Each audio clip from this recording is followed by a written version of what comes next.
So welcome guys, welcome to my channel. In this video I will be talking about structure of basidiocarp. Basidiocarp मैंने आपको पिछले video में बता दिया था कि वो सिंपली एक मशरूम है और कुछ नहीं. अब हम उस मशरूम का स्ट्रक्चर पे बात करेंगे. तो आपको मशरूम में सबसे पहले जो स्ट्रक्चर दिखता है वो दिखता है कुछ ऐसा. अब आप इस मशरूम को याद करने के लिए, इसकी लेबलिंग याद करने के लिए परमानेंटली मैंने आपके लिए कुछ ट्रिक्स सेट करके रखी है.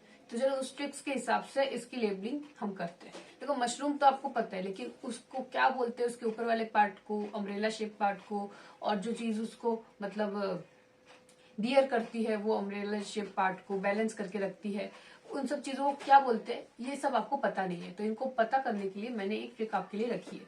तो हम लेंगे एक एग्जाम्पल जो होगा हमारे लॉलीपॉप का. तो हम लॉलीपॉप को इसके साथ क्या करेंगे, रिलेट करके पढ़ेंगे.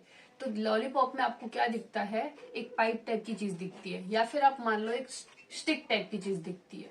तो किसी भी अपर चीज को होल्ड करने के लिए आपको किसी पाइप की जरूरत होगी, या फिर किसी स्टिक की जरूरत होगी. तो स्टिक और पाइप को अगर आप जोड़ो तो आपको क्या वर्ड मिलता है, स्टिक और पाइप वर्ड को अगर आप जोड़ो तो आपको क्या मिलता है, स्टाइप वर्ड. तो ये जो ये नीचे वाला पार्ट मशरूम को आपको दिखता है वो होता है हमारा स्टाइप. ओके. अच्छा, अब हम बात करते हैं. और ये जो स्टाइप वाली जो चीज है ना, ये चीज क्या करती है, इस मशरूम को होल्ड करके रखती है. जो अम्ब्रेला शेप आपको दिखता है एक मशरूम का, ये जो अम्ब्रेला शेप में थोड़ा अच्छा सा बना के दिखाती हूँ आपको. तो ये हो जाता है मशरूम का वो स्टाइप हो जाता है. अब देखो, अब जो ये पार्ट बाहर है जो कितना बड़ा आपको दिख रहा है अम्ब्रेला शेप पार्ट, इस पार्ट को बोलते हैं हम लोग पाइलियस. ये बिल्कुल पिल्लो पिल्लो जैसा दिखता है, तो फिर पिल्लो से पाइलियस आप ये वर्ड याद कर सकते हैं. अच्छा, थर्ड चीज जो इसको एक काइंड ऑफ कवरिंग देती है, मतलब आपने देखा होगा कि इंडिया के फ्लैग में जो चक्र होते हैं वो कुछ इसी प्रकार होते हैं. तो काइंड ऑफ चक्र शेप जो कि उसको अटैचमेंट के लिए हेल्प करते हैं, पाइलेस को स्टाइप के साथ जोड़ने के लिए, उस चीज को क्या बोलते हैं, gills. And this is very important for germination of spores. या फिर आप अगर मान लो कि जो मैंने बेसिडियोकार्प से जो बेसिडोस्पोर्स निकल के आते हैं, तब मैंने आपको ये पढ़ाया था कि मशरूम होते हैं उसमें डॉट डॉट डॉट डॉट अब करके आपको पहले बताया था कि इससे क्या निकल के आता है, बेसिडियोस्पोर्स निकल के आता है. वो बेसिडियोस्पोर्स कुछ और नहीं होते, वो बेसिडियोस्पोर्स जो होते हैं वो गिल्स से निकल के आते हैं. आप में से कुछ बच्चों को ऐसा लग रहा होगा कि जो मैंने आपको बोला था कि बेसिडोस्पोर्स जो होते हैं ये अपर पार्ट से निकल के आते हैं, तो अपर पार्ट पाइलियस नहीं होता, ये पार्ट जो होता है वो गिल्स होता है. तो ये क्या करता है, बेसिकली ये गिल्स रिस्पॉन्सिबल होता है बेसिडोस्पोर्स के फॉर्मेशन के लिए. ये चीज आप याद रखना. अब मैं आपको अगले बाद में बताऊंगी किस तरह से बेसिडोस्पोर्स का डेवलपमेंट होता है. पहले तो मैं आपको बता रही हूँ कि किस तरह से आपको ये याद रखना है. अगर बच्चे को ये गिल्स के बारे में बात याद नहीं हो रही है, गिल्स अगर आपको याद नहीं हो रहा, तो आप अगर इमेजिन करें कि जब आप किसी फिश को खाते हो, आप में से जो भी नॉन वेजिटेरियन लोग हैं वो लोग अगर गिल्स को खाते, किसी फिश को खाते, तो उसमें वो लोग कुछ ऐसा स्ट्रक्चर उनको देखने को मिलता है किसी फिश के. अगर आप हेड की पोर्शन अगर आप कंज्यूम करते हो तो इस पोर्शन को आपको पता होगा अगर आप खाते हो तो. और इसी पोर्शन को एक फिश का गिल्स बोलते हैं. तो उस गिल्स नाम से आप ये वाला गिल्स भी याद कर सकते हो. तो चलो, इससे आपको पता चल गया कि एक मशरूम में आपको क्या क्या चीज दिखती है. Last but not the least, इस मशरूम में आपको जो चीज देखने को मिलती है वो चीज देखने को मिलती है इसमें एक रिंग फॉर्मेशन. और रिंग को बायोलॉजी में एक और वर्ड दिया जाता है जिसको बोलते हैं एन्यूलस. एनेलिड्स में जो चीज खासियत होती है एनेलिड्स की, वो क्या होती है, उनमें रिंग स्ट्रक्चर होती है. और नाम भी पता है, एनेलिड्स नाम से पता चल रहा है, एनेलिड्स मीन्स एन्यूलस और एन्यूलस मीन्स रिंग. तो यही जो रिंग आपको दिख रही है यहाँ पे, ये कुछ और नहीं, ये एन्यूलस कहला जाता है. आई होप आपको स्ट्रक्चर ऑफ बेसिडियोकार्प एग्जाम में अच्छी तरह से ड्रॉ करना आ जाएगा. अच्छा, अब हम बात करेंगे किस तरह से ये जो बेसिडोस्पोर्स मैंने अभी आपको पिछले वीडियो में पढ़ाया था, ये चीज किस तरह से गिल्स से डेवलप होकर निकलती है, हम उस पर बात करेंगे. Before that we are going to study about स्टाइप. ये जो पूरी की पूरी हमने स्ट्रक्चर बनाई, इस सारे स्ट्रक्चर को हम काटेंगे, ठीक है ना.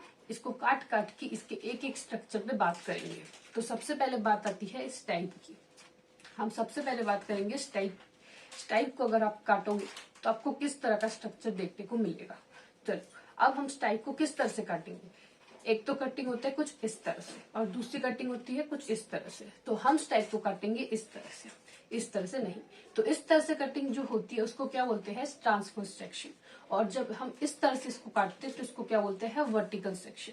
तो हम इसका क्या करेंगे, ट्रांसवर्स सेक्शन। जब हम स्टाइप का ट्रांसवर्स सेक्शन करेंगे तो आपको उसका कुछ अंदर से, उसको जब आप उसको काट के माइक्रोस्कोप में देखोगे तो आपको कुछ ऐसा स्ट्रक्चर देखने को मिलेगा।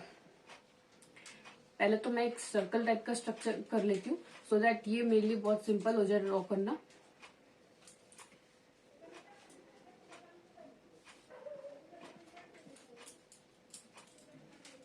और इस चीज से मैं आपको एक चीज बताना चाहती हूँ कि ये जो स्ट्रक्चर मैं बना रही हूँ ये कुछ और नहीं, जो ये जो राउंड राउंड सी चीजें आपको दिख रही है ये कुछ और नहीं, इसको क्या बोलते हैं, इसको बोलते हैं हाइफल सेल्स, हाइफल सेल्स बोल लो।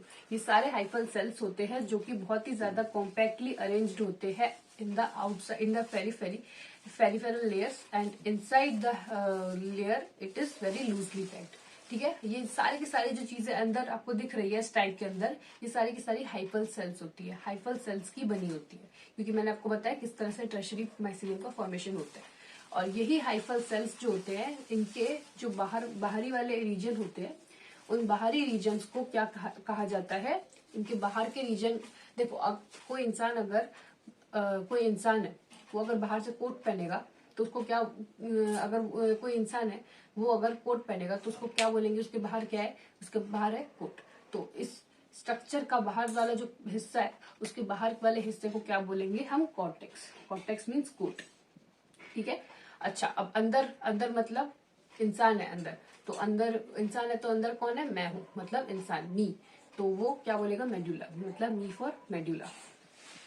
आई होप आपको ये बात पता हो गया कि मेडुला किसको बोलते हैं और कॉर्टेक्स किसको बोलते हैं। तो ये हो जाता है transverse section of stipe, stipe का अंदर का हिस्सा जिसको कहलाया जाता है।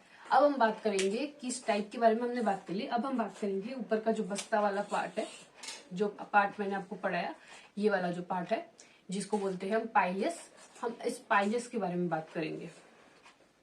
पाइलेस इज वेरी इंपॉर्टेंट क्योंकि देखो जो पाइलेस का अगर हम स्ट्रक्चर काट के देखें ना तो आपको कुछ अजीब सी चीज देखने को मिलेगी।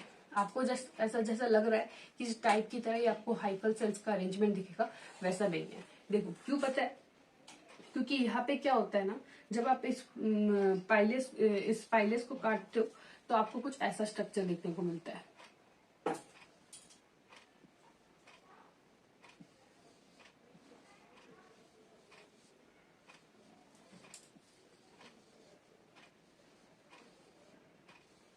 और ये किसका स्ट्रक्चर है, इस बाहरी पार्ट का।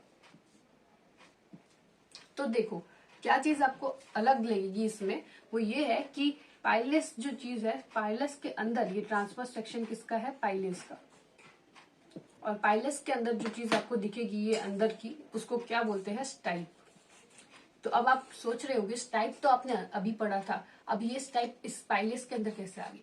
तो देखो जब ये पाइलेस जो चीज है ना, ये जो स्टाइप जो चीज है, ये इसको स्टाइप बोलते हैं, ये स्टाइप अंदर तक गड़ा हुआ है। अगर आप इसको काटोगे, मतलब इसको आप इस तरह से अगर आप काटोगे तो आपको अंदर क्या दिखेगा, मिड पोर्शन में क्या दिखेगा, आपको ये स्टाइप दिखेगा। और आपके एडजेसेंट पोर्शन में क्या दिखेगा, यहाँ पे आपको गिल्स दिखेंगे, जो मैंने यहाँ पे आपको बना के दिखाया था। वही जो गिल्स बनाया था वो गिल्स कुछ और नहीं, वो गिल्स ये है।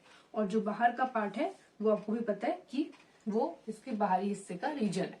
ठीक है, अच्छा अब आपको पता चल गया कि किस चीज को स्टाइप बोलते हैं, किस चीज को गिल्स बोलते हैं। आई होप आपको पता चल गया। अब हम बात करेंगे गिल्स। अब जो गिल्स हमने पढ़ा था, अब गिल्स के अंदर क्या होता है, गिल्स किस तरह का होता है।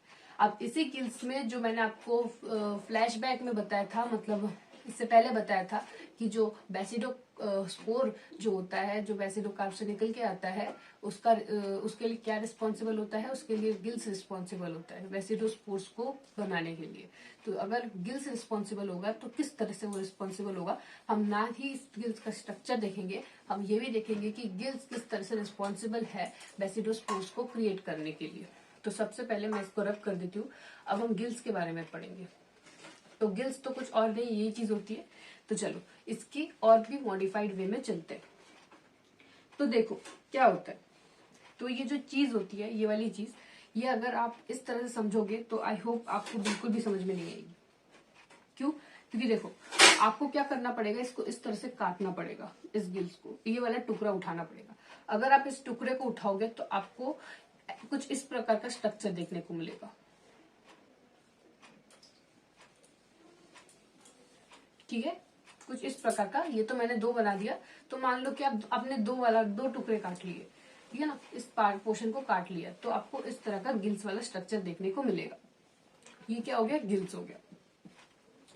अब ये जो होता है ना, ये वर्टिकल सेक्शन ऑफ गिल्स होता है। मतलब अगर आप गिल्स को इस तरह से काटोगे तो, ठीक है। अच्छा, अब हम बात करेंगे किस तरह से गिल का फॉर्मेशन होता है। तो ये गिल जो होता है, इसके 3 पार्ट्स होते हैं, ओके। और इसके 3 पार्ट्स में जो ये बाहर वाला पार्ट होता है, इसको हम बोलते हैं पाइलियस, ठीक है, जो कि मैंने आपको बताया था, वो मशरूम का जो वो बस्ते वाला पार्ट है, मतलब वो पिल्लो वाला पार्ट है, ठीक है, जिससे हमको कोई लेना देना नहीं है। उसके नीचे वाले पार्ट से हमको ज्यादातर लेना देना है। तो क्या होता है, पाइलेस के नीचे जो रीजन होता है उसको हम बोलते हैं हाइमोनियम, सब हाइमोनियम। और फिर उसके ऊपर वाला जो रीजन होता है उसको क्या बोलते हैं? हाइमोनियम।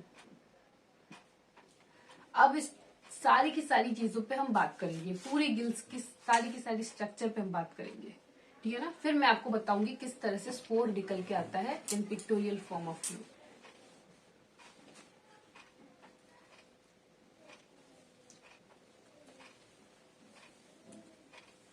तो चलो हम देखते हैं किस तरह से गिल्स को रिप्रेजेंट किया जाता है।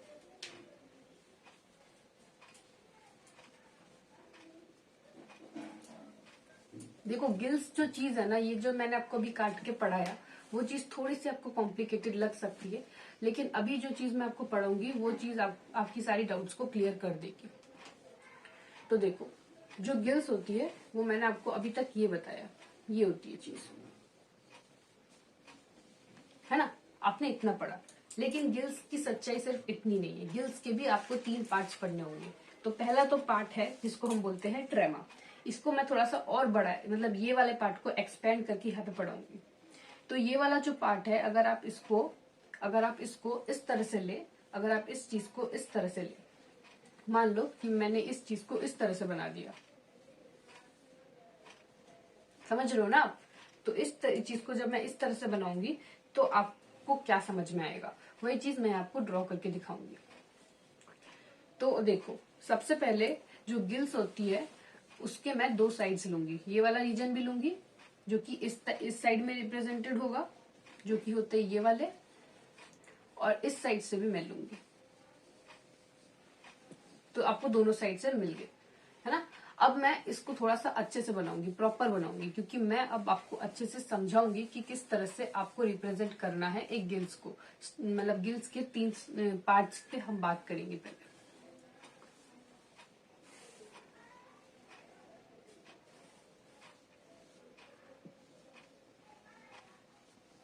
चलो अब हम बात करते हैं गिल्स के स्ट्रक्चर की।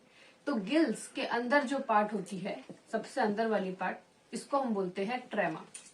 क्या बोला जाता है? ट्रेमा। अच्छा, ट्रेमा के बाद जो ये वाला पोर्शन होता है, इसको क्या बोलते हैं? सब हाइमोनियम या हाइमेनियम। आप इसको इस चीज से भी याद कर सकते हो, हारमोनियम आपने सुना होगा, हारमोनियम से हाइमोनियम याद रखनी है। तो ये सब हारमोनियम होता है, और हारमोनियम कुछ इस प्रकार से ही होता है, इसमें बटन्स दबाने होते हैं, है ना, अ काइंड ऑफ प्रेस करना पड़ता है। तो सब हारमोनियम, तो ये वाला पोर्शन हो गया। अच्छा, अब इस पोर्शन को क्या बोलते हैं? ज्यादा हार्ड नहीं है ये नाम, ये सिंपल है, हाइमोनियम। हाइमोनियम के बारे में हम थोड़ी देर बाद बात करेंगे। मैं आपसे ये पूछना चाहती हूँ, तो इस पार्ट को अगर सब हाइमोनियम बोलते हैं तो इस पार्ट को क्या बोलते हैं? एज ऑब्वियस इसको भी हम बात करें, बोलेंगे सब हाइमोनियम। अच्छा ठीक है, और इसको क्या बोलेंगे? हारमोनियम। मतलब मेरा मतलब है हाइमोनियम। अब हम बात करेंगे कि हाइमोनियम में क्या चीज होती है। अब हाइमोनियम में आपको क्या चीज दिखेगी? कुछ चीजें छोटी दिखेंगी, a kind of finger like structure आपको देखने को मिलेगी। और ये फिंगर लाइक स्ट्रक्चर जो होती है, ये कुछ कुछ छोटी देखने को मिलेगी, कुछ कुछ बड़ी देखने को मिलेगी। अब ये पूरा स्ट्रक्चर जो होता है, इसमें से जो पार्ट रिप्रोडक्शन के लिए काम आता है, जो पार्ट फर्टाइल होता है बहुत ही ज्यादा, हाँ, जो पार्ट रिस्पॉन्सिबल होता है, वो स्पोर जो आपको मैंने बताया था, वो पाउडर टाइप की चीज जो होती है रिस्पॉन्सिबल होता है उसको निकालने का, वो होती है ये बड़ा वाला पार्ट। ये बड़ा वाला पार्ट जो हाइमोनियम का हिस्सा होता है, इसको बोलते हैं हम लोग बेसिडियोस्पोर का फॉर्मेशन वाला एरिया। ओके, आई थिंक आपको ये बात याद रहेगी। तो इसको बोलते हैं बेसिडियम। क्या बोलते हैं? बेसिडियम। बेसिडियम। अब कुछ बेसिडियम जो होते हैं, जो छोटे छोटे साइज के होते हैं, वो बढ़ नहीं पाते ड्यू टू सम रीजन, उनको क्या बोलते हैं? Sterile basidium. मतलब जो आगे चल के, मतलब जो स्पोर्स, मतलब जो आपको मैंने बताया था ना, स्पोर्स, जो स्पोर्स फॉर्मेशन के लिए रिस्पॉन्सिबल नहीं होंगे, उनको क्या बोला गया है? Sterile basidium. और जो रिस्पॉन्सिबल होंगे, जो फर्टाइल होते हैं, वो जो पार्ट होते हैं, वो ये बड़े फिंगर लाइक स्ट्रक्चर्स होते हैं।